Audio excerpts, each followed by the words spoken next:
Hey guys, buat saya yang terbiasa kerja dengan laptop untuk ngerjain skrip atau ngedit video, menemukan sebuah tab yang pas itu susah banget karena masih belum terbiasa dengan experience-nya. Namun setelah mencoba Galaxy Tab S9 FE Plus ini, kelihatannya saya bisa pindah dari sebuah laptop ke tab ini. Dan ini tuh bisa jadi solusi ketika kamu kepingin beli tab S9 tapi budget mepet. Kenapa dan alasannya apa aja?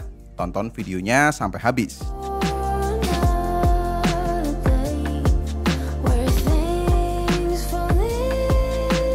Alasan pertama tentu soal budget berbanding performanya.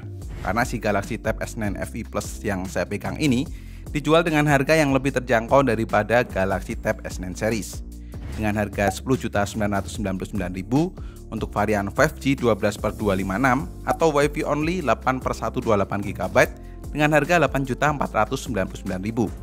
Dimana dengan harga segitu kamu udah bisa dapat experience sebuah tab flagship. Dimana spesifikasinya SoC Exynos 1380 octa-core, RAM 12/256 atau 8128, Wi-Fi 6, Bluetooth 5.3, baterai 10.090 mAh, dan support fast charge 45W. Secara komponen performa tentu sudah mantep banget ya. Kalau nggak percaya nanti akan saya bahas di beberapa benchmarknya, jadi nonton sampai akhir. Nanti sekalian saya bahas di performa gamingnya juga di akhir video. Layarnya 12,4 inch LCD IPS, refresh rate up to 90Hz, resolusi 1600x2560 pixel, low blue light filter, color gamut DCI-P3, dan vision booster. Layar yang dikasih juga sudah mantap, belum AMOLED namun IPS-nya pun sudah vivid berkat DCI-P3. Scrolling lancar, smooth, mau baca berita sampai buat scrolling sosial media nggak ada masalah karena refresh rate 90Hz-nya. Dan yang tetap nyaman ketika dibawa kerja keluar yaitu adanya vision booster. Jadi di luar ruangan pun tetap jelas. Dari segi tampilan ya dari depan gini juga nggak ada komplain sih buat saya. Ukuran bezelnya nggak tipis banget namun juga bikin pegangan jadi pas. Untuk konsumsi konten video jelas sudah oke banget. Dual speaker by AKG Dolby Atmos juga sudah pas keluaran suaranya. Bodi belakangnya pun full metal, kerasa banget solidnya dengan beberapa pilihan warna kayak punya saya ini warna mint. Tapi juga ada warna graphite dan lavender. Alasan kedua yang paling penting banget ketika saya atau kamu seorang konten kreator ya, yaitu sudah dapat S Pen di paket pembeliannya. Tapi mungkin buat sebagian orang juga nggak begitu penting. Namun S Pen-nya punya Samsung ini berbeda dengan yang lain, yaitu sudah tahan air dan debu. Terus juga magnetik di bagian belakang tab. Dan kepake banget kalau kamu seseorang yang suka nge-sketch dan smooth banget lah si S Pen-nya ini. Alasan ketiga, IP68. Ya, benar. Nggak cuman Galaxy Tab S9 series, tapi Galaxy Tab S9 FE series ini juga sudah tersertifikat IP68, di mana mampu bertahan di air tawar dengan kedalaman 1,5 meter selama 30 menit. Tapi bang, siapa yang bawa tab sambil mandi?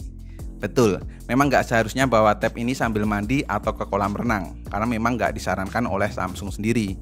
Jadi IP68 ini kalau buat saya pribadi lebih ke perlindungan kalau pas kita lagi ngerjain tugas di cafe terus ketumpahan minuman. Minimal tabnya tuh masih aman.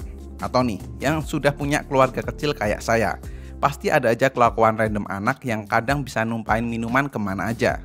Nah, hal yang kayak gini tuh bisa jadi was-was kalau kita nggak pakai tab yang belum ada IP68-nya. Alasan keempat, karena adanya aplikasi pendukung produktivitas yang sudah terinstall. Kayak di sini tuh udah ada Samsung Notes, Good Notes, LumaFusion, dan Clip Studio. Jalanin aplikasinya pun juga smooth. Saya coba ngedit video juga begitu nyaman. Nge-sketch juga smooth. Apalagi kalau cuman ngerjain kerjaan office kayak saya yang sering buka dokumen sampai nulis skrip. Yang biasanya saya lakukan di laptop selama 3 minggu ini saya full kerjain di Samsung Galaxy Tab S9 FE Plus ini. Toh selama ini saya nulis skrip juga pakai Google Docs. Jadi ya nggak ada kesusahan ketika pindah dari laptop ke sebuah tab. Bahkan dengan adanya keyboard book covernya yang bisa kamu beli secara terpisah, bisa banget nambah produktivitas makin smooth. Alasan kelima yang paling saya rasakan tiap pakai Samsung yaitu ekosistemnya. One UI 5.1 dengan berbasis Android 13 punya beberapa fitur yang kepake banget kalau kamu juga pengguna device Samsung lainnya. Kayak contohnya saya pakai multi control. Jadinya bisa kontrol Samsung S23 FE dan Samsung Tab S9 FE Plus ini sekaligus. Mau oper-oper data jadinya lebih gampang. Terakhir saya mau bahas soal performanya. Tadi yang ketika di awal sudah saya mention, Jadi selama menggunakan tab S9 FE Plus ini memang nggak terlalu saya pakai buat main game. Tapi karena penasaran saya coba buat main game Mobile Legends dengan layar segede ini dan hasilnya tuh jelas enak banget. Secara performa bisa banget buat ngehandle game seperti ini. Namun walaupun secara gambar akan lebih terasa detail dan leganya, tapi buat gameplay kontrolnya terasa kurang nyaman. Tapi asli, ini main game Mobile Legends di tab S9 FE Plus sih smooth banget. Nah, kalau buat main game kayak Genshin Impact gini justru gameplaynya lebih nyaman karena nggak kebanyakan tombol kayak di Mobile Legends. Di sini pun experience-nya juga smooth, minim banget frame drop-nya.